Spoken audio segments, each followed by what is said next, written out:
And they lived happily ever after. And then the princess rode into the sunset with Prince Charming to live the perfect life she's always dreamed of, with her perfect husband and have perfect children. The end. Or, my parents are getting a divorce, Sarah said after being quiet the entire dinner. Oh, I'm so sorry. Mine got divorced 2 years ago. It's always tough at the beginning, but I promise it gets better. Yeah, plus you get 2 Christmases with more gifts from 2 parents. And if you're lucky and they hate each other enough, they'll compete over who can give you the better gift. Laura smiled. I just sat there listening to them all. Most of my friends were raised by single moms, and some of my aunts were single moms as well, with no trace of their husbands.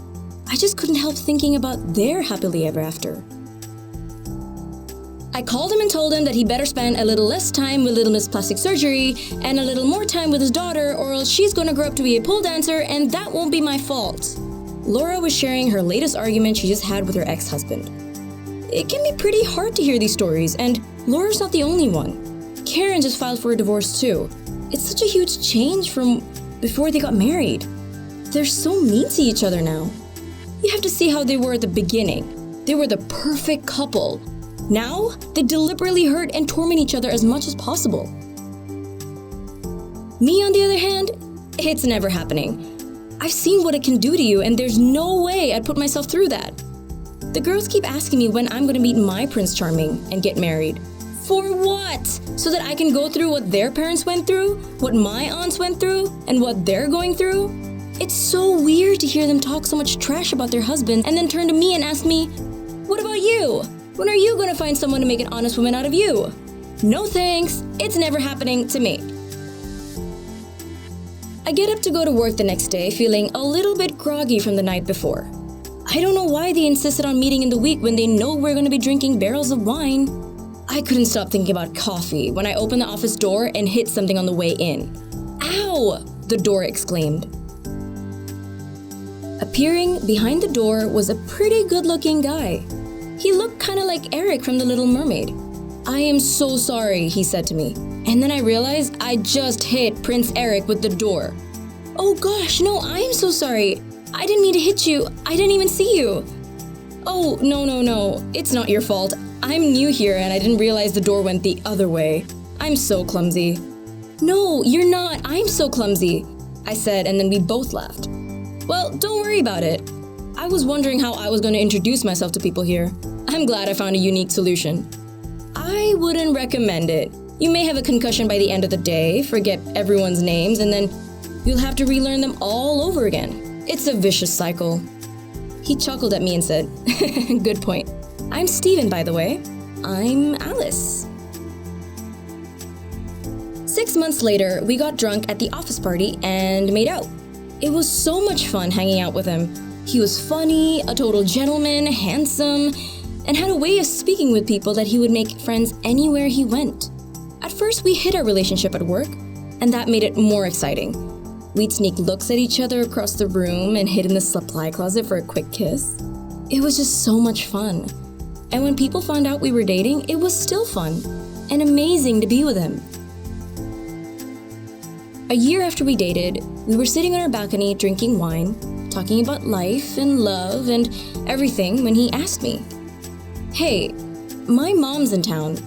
Wanna go to dinner with us? I was taken a bit by surprise. Yeah, sure, I guess. He smiled and took a sip. You know, no pressure or anything, but you're gonna be the first girl to ever meet her. Wow, really? What was wrong with your other girlfriends? He laughed and answered, nothing actually. My mom means the world to me, so I always believe that the first girl I ever bring home to meet her should be the last. Maybe I'm just old-fashioned that way. You think about that stuff? Of course! We've been together for a year now. I've had the best time with you. I could totally imagine spending the rest of my life with you. I've always wanted the whole 9 yards though. Marriage, kids, white picket fence, yelling after our grandkids from the rocking chair on our porch when I'm old and wrinkly. And then he asked me, what about you? Do you ever see yourself getting married? I took a long sip from my glass and contemplated how I was going to answer him. I haven't had the best examples around me of a happy marriage, to be honest. I mean, sure, my parents stayed together, but most of my aunts and friends' parents either went through brutal divorces or the men just abandoned the family. Two of my close friends now are going through the same thing. I've seen what it's like from the beginning of the relationship to even after the divorce papers are signed. It's hard to believe in the sanctity of marriage after seeing that. He contemplated what I just said for what felt like the longest minute of my life. Finally, he took a deep breath and said, "My dad was a jerk, but I've always wanted a family. I want a big family that I can raise and love and be there for, like my father wasn't." And then he looked at me. People get divorced because they give up so easily. Of course, marriage can be work, but if you're with the right person, you can work through anything. I've never seen that in anyone else but you. You are my right person. I see my future in your eyes, in your smile, and in the air around you. We can get through anything. 2 years later, he set up a romantic dinner on our balcony. There were candles everywhere. The sky was so clear you could see so many stars. And then the man of my dreams got down on one knee and proposed. Everything was perfect. My happily ever after. We decided before the wedding that we didn't need to have a big, extravagant wedding to have the perfect wedding. We'd rather keep the money for our future instead of using it to throw a big party. We even decided together that the best way for us to save money was to move into my mother-in-law's house until we could save enough money to buy our own home. I knew it would be tough living with his mom for a while, but it was our perfect life together. I was willing to sacrifice anything for us. And when the wedding day came, I thought, this is it. I'm getting my fairy tale happily ever after.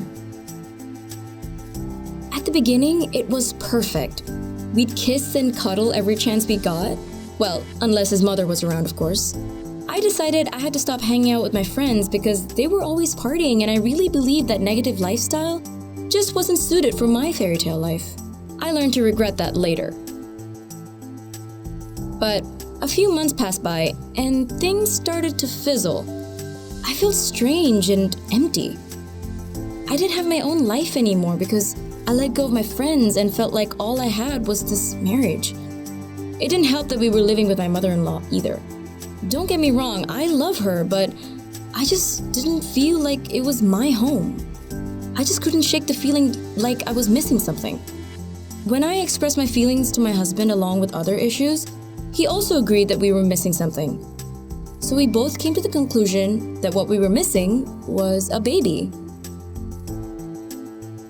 Months passed by and we got the best news we could have ever hoped for.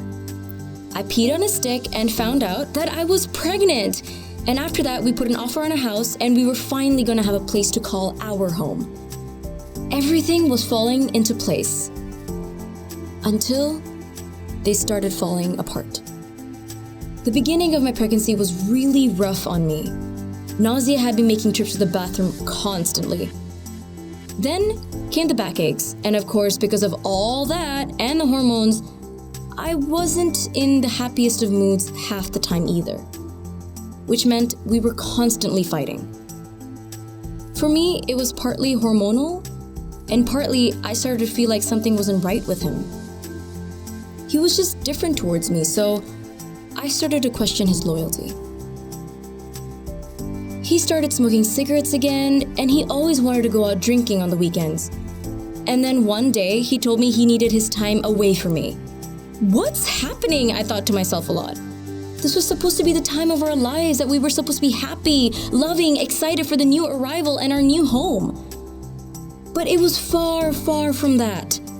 But I still thought to myself, we came such a long way. It couldn't possibly end, right? He said divorce was never an option. But still, the thought of him being unfaithful didn't leave my mind.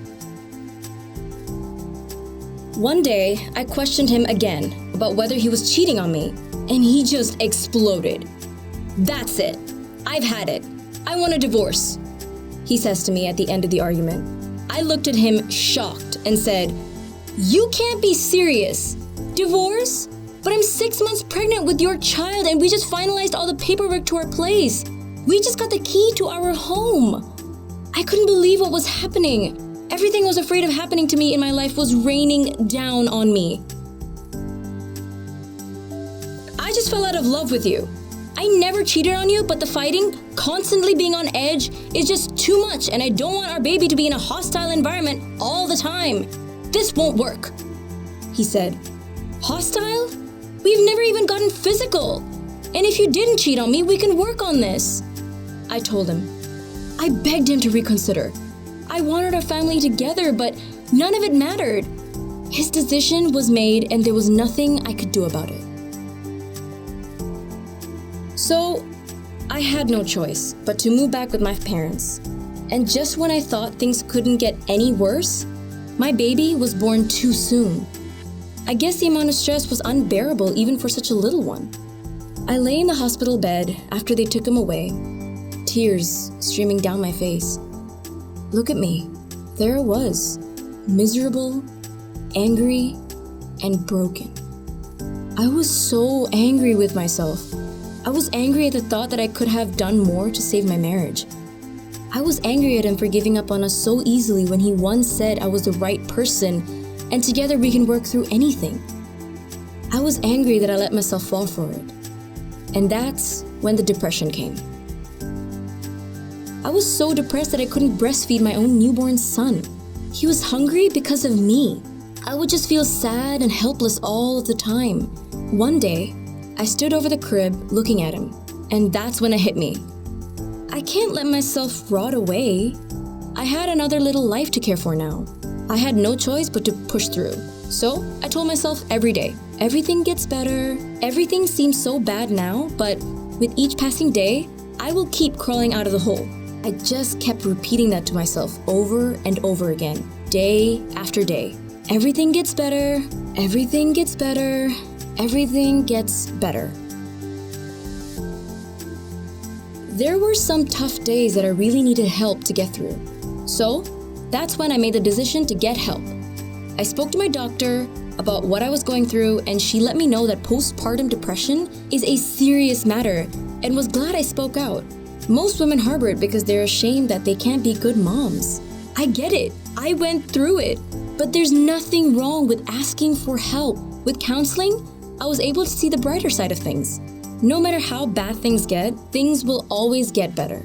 Carry that mindset with you all the time. Let go of the hate, worrying, and negativity. Stay positive. It can be hard, but achieving that can bring you so much happiness.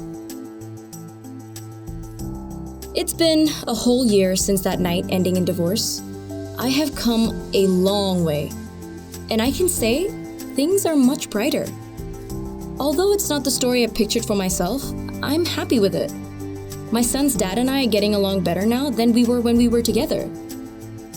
As for my happily ever after, well, I guess I'll just have to run off into the sunset with my son, because he's the only prince in my eyes.